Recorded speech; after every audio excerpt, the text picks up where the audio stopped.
سوچ بکې. دا ته ګوره ما د پیغمبر حدیث بیان دا د هغه د بیبي خبره دا د وهابیانو مسله ده. پرېږده مړه وهابیان او احناف او دیوبندیان او بریلیان او قیامته پورې موږ دغه ټکي ګردانو. دا بس دا د وهابیانو او دا د احناف او دا د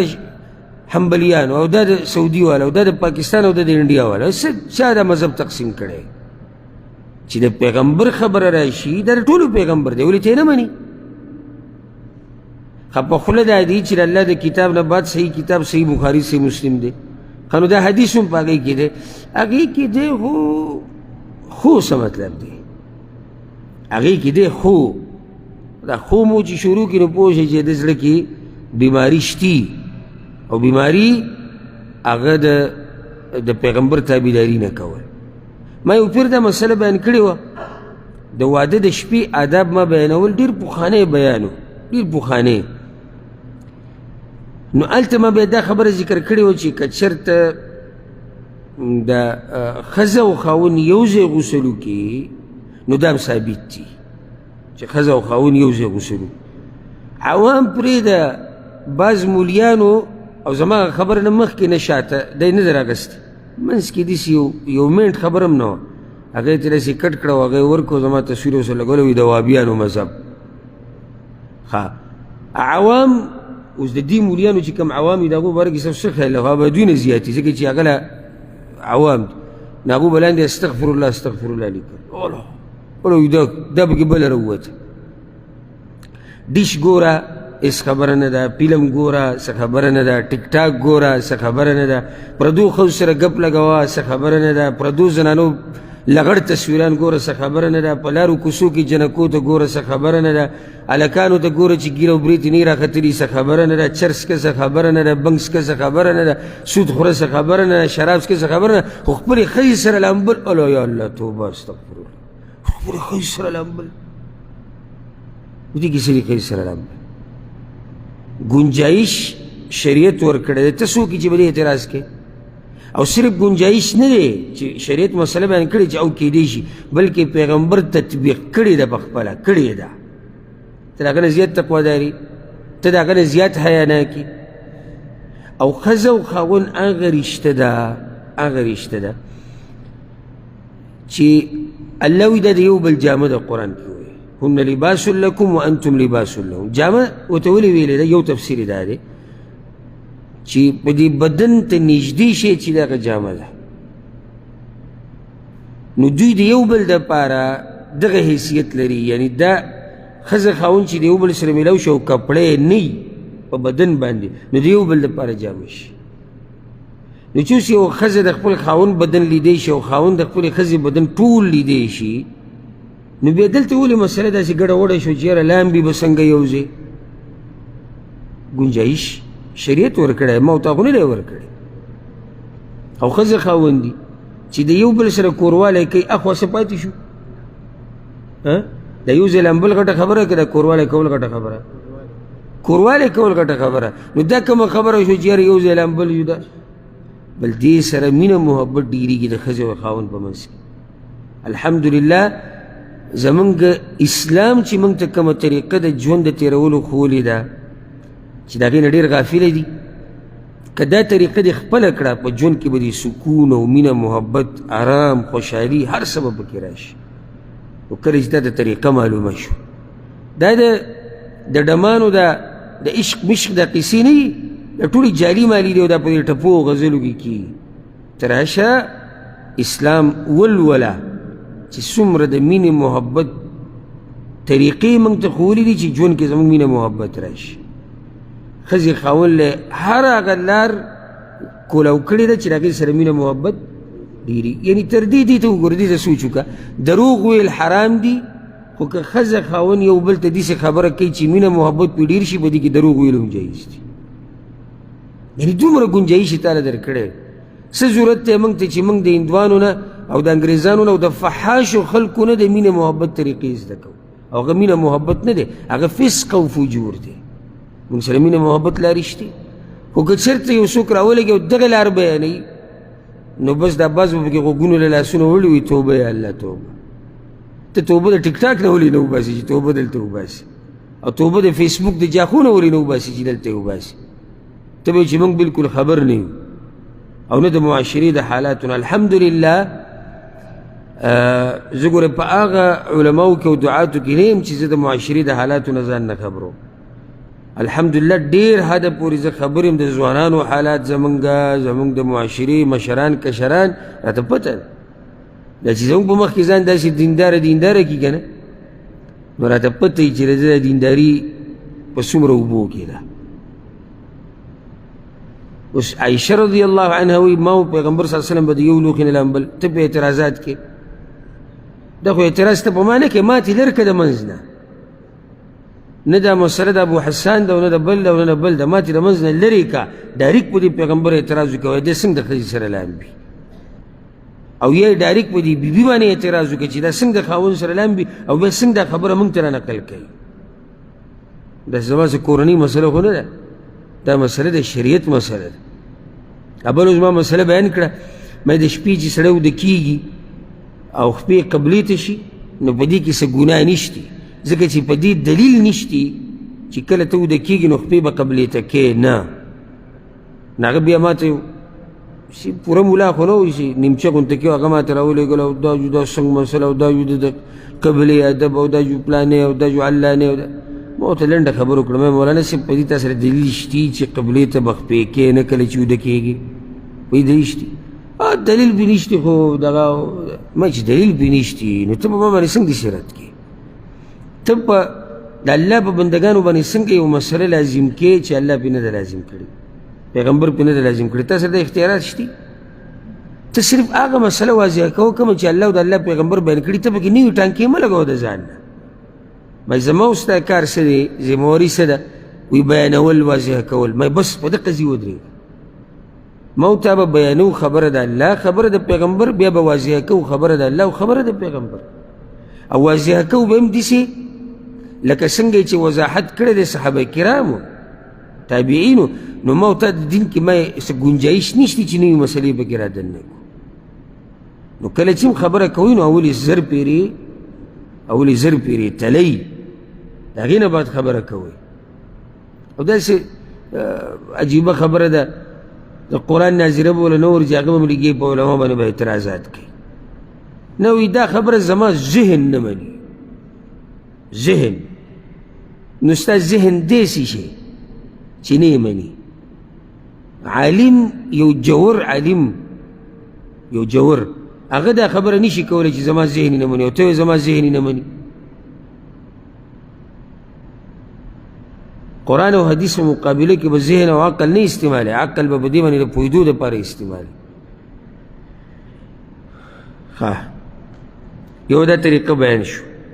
دا بل حدیث ته بیا مسلې بس نورې بیانو. دا په صحیح بخاري صحیح مسلم کې ده، عن میمونه بنت الحارث رضی الله عنها زوج النبي صلى الله عليه وسلم أنها قالت. ميمونة بنت الحارث رضي الله عنها دا غینه دا روایت را نقل دی، او دا د پیغمبر صلی الله علیه وسلم بیبی ده، دا هم داغه بیبی ده. وایي چې وضعت لرسول الله صلی الله علیه وسلم وضوء الجنابه، ما پیغمبر صلی الله علیه وسلم ته یو پیر کېښودې اوبه د جنابت د غسل دپاره. دې نه دا یو مسله راووته چې ښځه باندې لازم دي چې د خاوند خدمت به کوي. لکه بعض پکې دا مسلې بیانوي، یو نیم عالم دا خبره ذکر کړې ده، اگر که دلایل کمزوري دي په ښځه باندې د خاوند خدمت لازم نه دی، نو داسې چیلو کې د ښځو نه چې ډېر مجبورې د دغه مولیانو دا خبره یې راغستې، نو اکثر ما نه پکې بعضو تپوس کړی هسې وي دې باره کې تاسو څه وایئ؟ لکه د بعضو علما ویلي چې ښځه باندې د خاوند خدمت نه دی جایز. ما علما پرې ته څه وایي دې باره کې؟ ته علما پرې ته څه وایي؟ ته دومره مجبوره نورو مسلمانانو ته څه له جاښه جوړئ؟ خو ته ورته د اولې ورځې نه ووایه چې زما خدمت مه کوه، زه به ستا. تاسو چې خپلو کې څنګه اتفاق وکړو صحیح ده. که ته پرې راځي چې ښځه دې ستا خدمت نه کوي، یو صحیح ده، ژوند ورسره تېروه، زه هم پکې صحیح دي. خو نورو مسلمانانو ته سره دا مسله را دغه کوي چې د ښځې خدمت چې دا به خاوند لازم نه دی، د خاوند خدمت په ښځه لازم نه دی.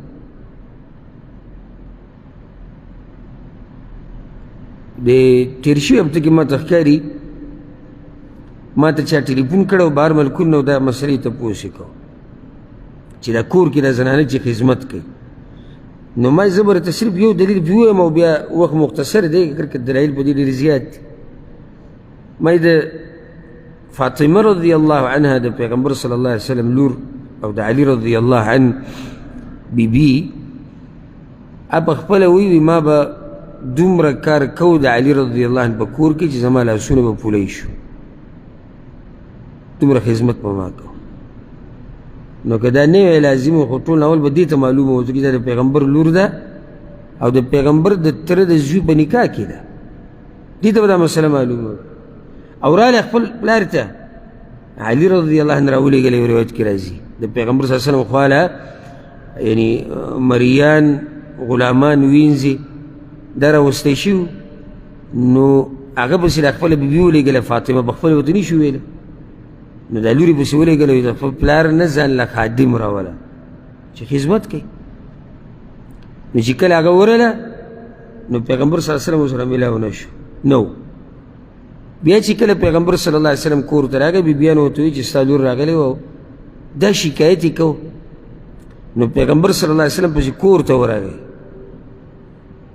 هغې ورته خپله خبره وکړه وایي زه خبر شیم ته دې ته راغلی وی او وی 33 پیرې سبحان الله وایه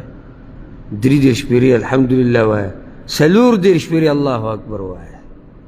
دا داسې ذکر دی چې ټول حاجتونه به دې پوره شي دی ورته وایي چې د خاوند خدمت مه کوه یا یې د خاوند ته وایي چې ای ظالمه دومره کارونه پې کوي چې د هغې لاسونه پوره شوي نه ښځه دا به د خاوند خدمت کوي او د خاوند چې لګیایي بهر دا منډې وایي او دی د دې ښځې خدمت کوي دا خدمت نه دی اوس ستا ملک پرېښودی د پردي ملک کې پروتې مسافریانې کوي او بیا دې مسلې تپوس کوي چې جي د هغوی دا خدمت به لازم وي د زما دا خدمت چې کوي نو چې دغه دله نه کوي نور دله څه کوي ته دومره سختې تېرې دومره تکلیفونه دومره ذمهواریانې ستا په اوږو دي نو هغې باندې هم دا لازم دي چې ستا د کور خدمت به کوي ها دا پکې شتي خدمت بدله کوي دومره څومره چې د هغې وس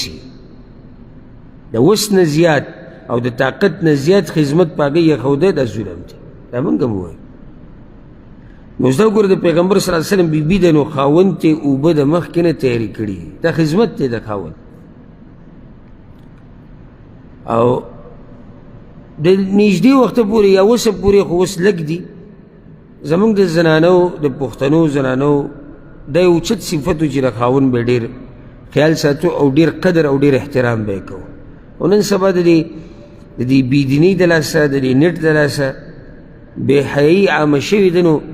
هغه شان هغه زنانه خدمت ته خاوند نه کوي څنګه چې به یې مخکې کوو او نه هغه شان قدر کوي که نه که غلطه زمانه خبره اوس ډېرې لږې دي او مخکې د عامو چې یو ښځه پښتنه زنانه هغې به ځان خاورې کوو د خاوند په خپو کې دومره قدر به یې کوو دومره احترام به یې کوو دا به مخکې به خبرې نه شو کولی او چې د هغه ذکر به یې کوو نو نوم به یې وله نه شو اخیستی هغه به یې کول دا په مخکې به غږ نه شو کولی خبره به یې نه شو کولی دومره قدر به یې کوو دومره به احترام کوو دومره به یې له خدمت کوو او دې بېدینۍ سره حالانکه دې ته خلک نن سبا دغه وایي دا وایي دې ته روشن خیال یعنې روشن خیالي دا ده چې د خاوند مقام هم ورک شو او د ښځې مقام هغه هم ورک شو الله دې زموږ په معاشره باندې رحم وکړي وایي چې ما اوبه کېښودې پیغمبر صلی الله علیه وسلم دپاره فاکفأ بیمینه علی یساره مرتین او ثلاثه نو په دې ښی لاس یې په دې ګس اوبه راواړولې دوه پیرې یا درې پیرې یعنې لاسونه اول وینځل دا تېر شوي حدیث کې هم تېر شوي لاسونه ولې وینځي لوښي نه اوبه رالي چې دا اوبه که د لاسونه ګندوي چې د اوبه ګنده نه شي ثم غسل فرجه بیا پیغمبر صلی الله علیه وسلم خپل عورت وینځو دا اوس طریق دلته دا تفسیر شته هلته نه و معلوم دی نو بیا چې لاسونه دې وینځل نو بیا به څه کوې بیا به عورت وینځي عورت به وینځي چې د عورت د وینځلو نه فارغه شي چې بیا د غسل په دوران کې دې سره لاس لګېدو د ضرورت را نه شي ځکه چې مخکې موږ سره مسله تېر شوې ده چې دلیل په رڼا کې دا خبره مضبوطه ده چې د عورت ته لګېدو سره چې منځ کې حایل نه وي کپړه نه وي څه شی نه وي منځ کې نو دې سره اودس ماتېږي نو بیا به خپل عورت وینځو ثم ضرب يده بالارض او الحائط مرتين او ثلاثا بیا به لاسونه ځمکې له راواچول یا په دیوال به یې راښکودو 2 پیرې یا 3 پیرې ولې چې پاک شي ښه ځکه چې عورت پې ووینځلی شي نو داسې نه دی لاس پورې څه ګندګي نو بیا به یې وینځي ثم تمضمض واستنشق نو بیا خولې ته اوبه ور واچولې او بیا پوزې ته خولې ته به اوبه ور واچوې وبې چورلې تو به یې کړي پوزې ته اوبه واچوې سوڼ به یې کړي څنګه چې اودس دی د مانځه دپاره دلته دا مسله ده کې بعض دا وایي د جنابت په غسل کې دا لازم دي چې پوزه به ترخې نه د ترخولو دا باس نه دی راغلی یو ځای کې دا دي چې پوزې ته به اوبه راکاږي دننه نو هغه د بغیر د ترخولو نه هم راښکودی شي که نه شي چې تا ته پته ولګي چې اوبه ما پوزې ته څه کړې راښکودې بس دا پوره د وسې سوڼ کا او کیدی شي د هغې سره د پوزه څه شي ترخه شي خو مسله داسې نه ده چې ته به لازم پوزه ترخه لکه هلته دا مسله بیانوي چې د جنابت په غسل کې به پوزه ترخه نو هغه بیا د دې غریب پوره کوشش یې چې اوس یې ترخه کړم چې سترګو نه یې اوښکې نه تلي هغه وخته پورې نه قلاریږي نه چې تا ته محسوسه شوه لکه څنګه چې ته اودس چاردام کې د مانځه دپاره اوبه دې پوزې ته ور واچولې هغه راکاږه او بیا یې سوړ کیدای شي پوزه ورسره ترخه نه شي او کیدای شي ترخه شي بیا دلته دي چې تمضمضه خولې ته اوبه ور واچولې او مضمضه څه ته وایي خولې ته اوبه ور واچوه ویې چورله او توی کا دا ورسره نه شي چې غړغړه به کوې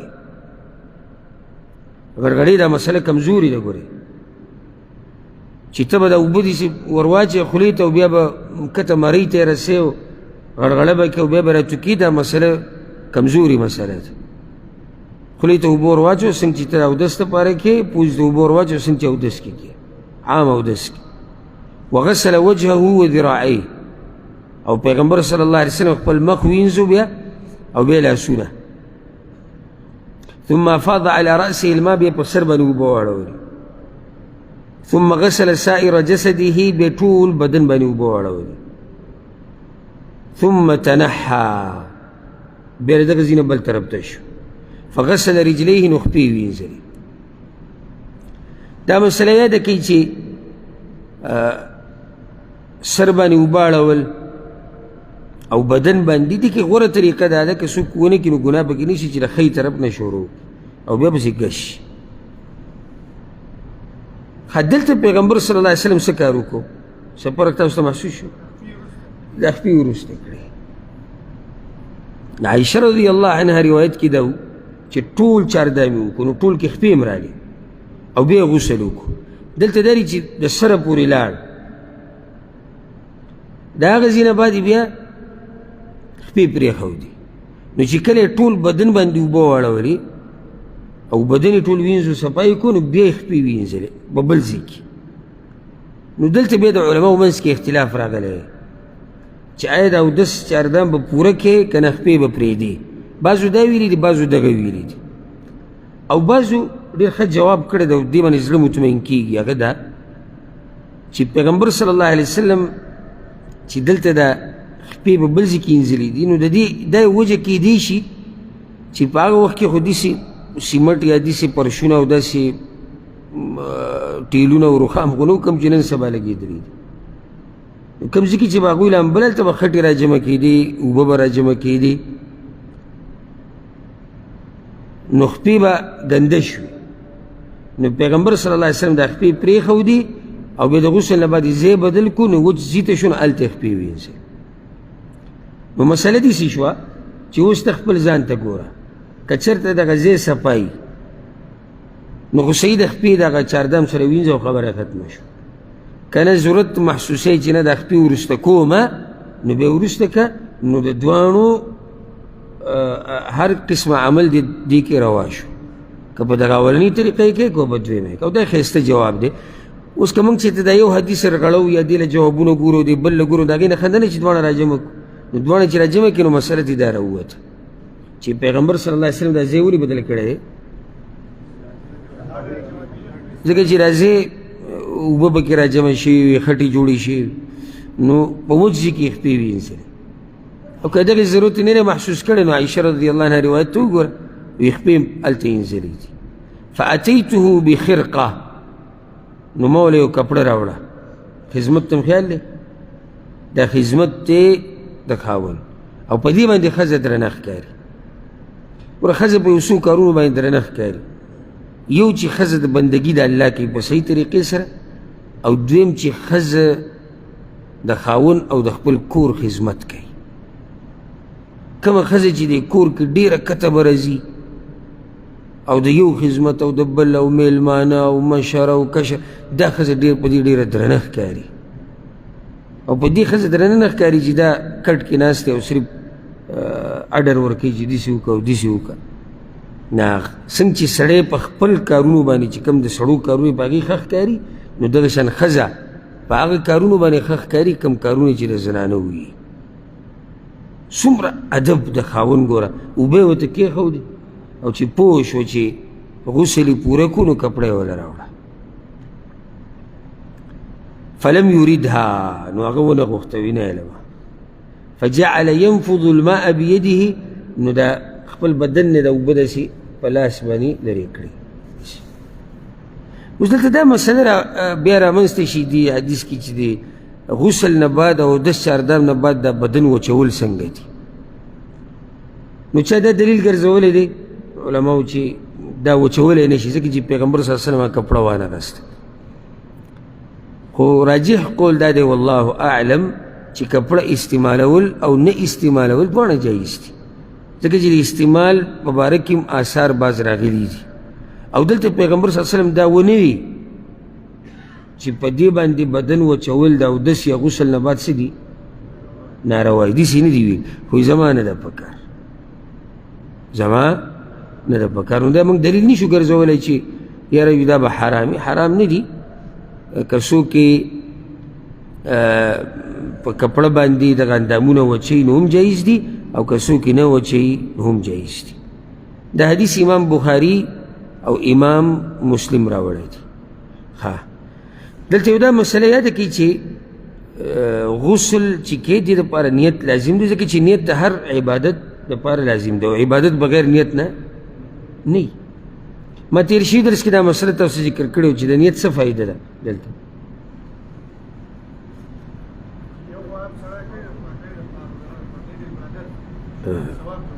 جوابونو ټیکه که زه ټوله دا اخیستې ده، یا خو صرف دی په تاسو کې پوهېږي او تاسو نه یې پوه، او یاره ته پوهه ده خو دا علم نه راښکاره کوي چې څوک هم نظره نه کړي، جوهر علم دی تاسو سره. یعنې یو سړی راغی په ځان باندې اوبه واړولې، بلکل لکه څنګه چې سړی جنابت غسل کوي،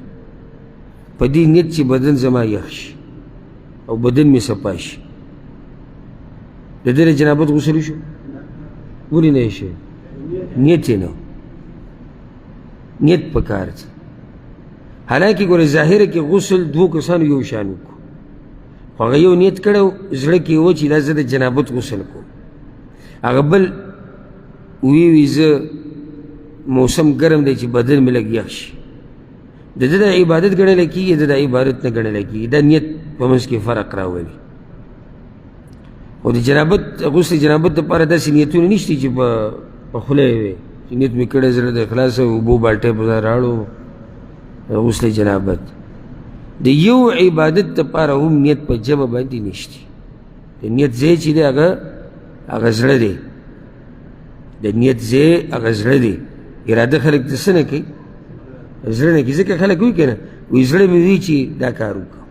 داسې نه وایي ژبې مې وي، زړه مې وي. نو اراده ده د زړه او الله پې پوه دی، نو بیانولو ته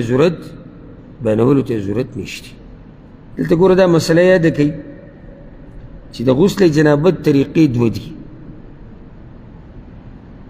یوه هغه طریقه چې غوره ده، او یوه هغه طریقه ده چې غسل وشو.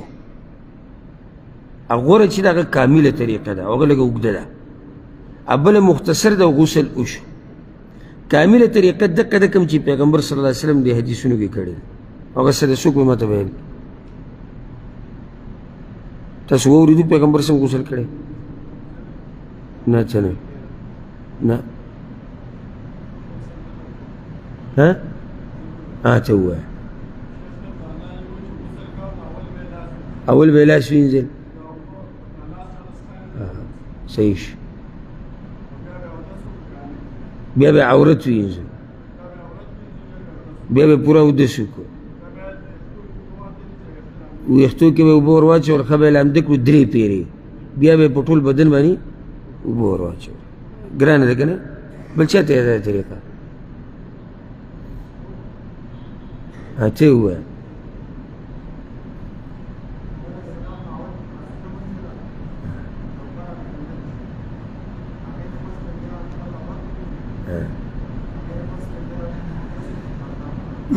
پورا سر باندې به 3 پیرې اوبه واچولې، دننه به یې ګوتې ووهلې، بیا به په ټول بدن اوبه ور واچولې. دا پوره طریقه ده. بل هغه طریقه ده چې هغې سره غسل وشو، هغه مختصر ده، هغه نیت خو دی، نیت خو هر عبادت کې دی. خولې ته اوبه ور اچول، پوزې ته اوبه ور اچول، دا صحیح خبره ده، دا واجب دي په اودس کې او په غسل کې، او بیا په ټول بدن باندې اوبه ور اچول، بس غسل وشو، غسل وشو. او دغه اولنۍ طریقه هغه کامله ده او غوره ده. دا دویمه ده چې غسل ستا وشو، خو پوزې ته او خولې ته اوبه اچول پکې واجب دي. او دا مسله مې یاده کوي، که دا اوبه پوزې ته خولې ته د غسل نه مخکې بدن باندې اوبه ور اچولو نه مخکې کې او که وروسته کې، هر حال کې دا جایز دی. مقصد بدن باندې اوبه اړول دي، بدن باندې اوبه اړول. بیا دا پوزه چې دا خوله ټول بدن لمدول غواړي، نو دا خوله پکې هم داخله شو، نو پوزه پکې هم راغله، نو پوزې ته به اوبه ور اچې او خولې ته اوبه ور اچې او غسل وشو. ها یو سړی دی هغه د اوبو یو ډنډ دی، هغې ته ور ودان کړی په دې نیت چې زه غسل کوم، اوبه شو غسل؟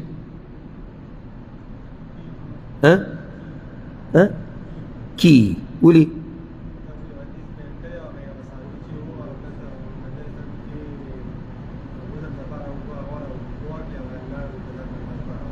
په ځان یې راواړوه.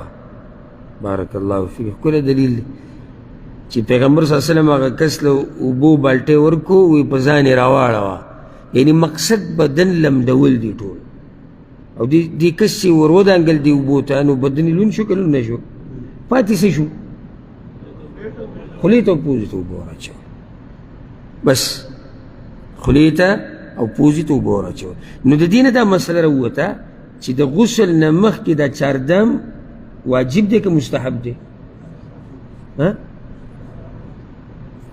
مستحب دی. ولې؟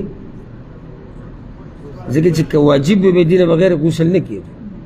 که واجب وي نو دې نه بغیر غسل نه کېږي. خو دا غوره طریقه ده. یعنې که څوک د جنابت په حالت کې یو راشي غسل کوي، اول د هغې نه مخکې چاردام وکړي، نو دا طریقه څه ده؟ دا غوره ده. او دا دویمه طریقه څه ده؟ جایز ده، غسل وشو. ښه یو بله مسله یاده کوي، بعضو عوامو کې دا مسله شتي، لکه یو پیرې چاردام وکړو او بیا یې غسل وکړو، بیا پسې چاردام کوي، په دې غسل پسې بیا چاردام کوي، نو ګورې دلته په غسل پسې چاردام کول دا نه دي ثابت. غسل پسې چاردام کول دا نه دي ثابت. غسل نه مخکې اودس چاردام شتي، وروسته نشتي. که یو سړی چې عورت سره لاس لګي، نو خو موږ اوله کې تا ته دا ووي چې پیغمبر صلی الله علیه وسلم به د عورت اوله کې وینځو، د دې خبره به څه شوه؟ ختمه به شو. ها بیا په غسل په دوران کې اوبه به بیا اړوي، اوبه به لازم اړوي، ځکه ټول بدن باندې اړول غواړي او بدن کې عورت هم راځي، صفایي مخکې شوي.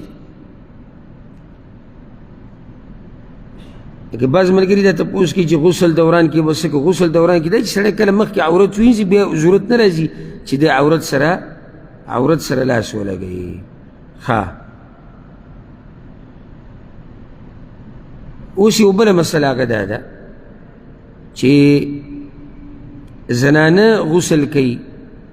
او د دې ویښته هغې تړلي یا چونټې کړي د دې سره به څه کوي نو دې باره کې دلایلو ته چې سړی وګوري نو راجح خبره دا ده چې کولا وهل د دې چونټو او نه کولا وهل د دې ښځې ته دا خبره واپس ده څنګه که چېرته دا ښځه وایي چې زما ویښته کولاو که ما کولاو کړي هم نه وي بیا هم دا اوبه دننه څرمنې ته رسي نو خو صحیح ده که نه مقصد دننه اوبه رسول دي او که وایي چې نه بغیر د چونټې د کولا وهلو نه زما دننه څرمنې ته سره څرمنې ته اوبه نه رسي نو بیا چونټه کولا وهل څه دي لازم دي ولې لازم دي ځکه دې نه بغیر کار نه کېږي او په دې دلیل دا دی په دې حدیث دلیل دی په صحیح مسلم کې دی ام سلمه رضی الله عنها پیغمبر صلی الله علیه وسلم پسې راغلی یا رسول الله زه داسې زنانه یم چې زه دا سر دا ویښته ډېر مضبوط چونټې کومه نو کله چې زه د جنابت دپاره غسل کوم یا د حیض هغه غسل کوم نو دا به زه کولاوم وی لا نه مې کولاوم ستا دپاره دا پوره دي چې ته 3 پیرې په دې ویښتو کې اوبه ور واچي او بیا په باقي بدن باندې اوبه ور واچي معنی ده چې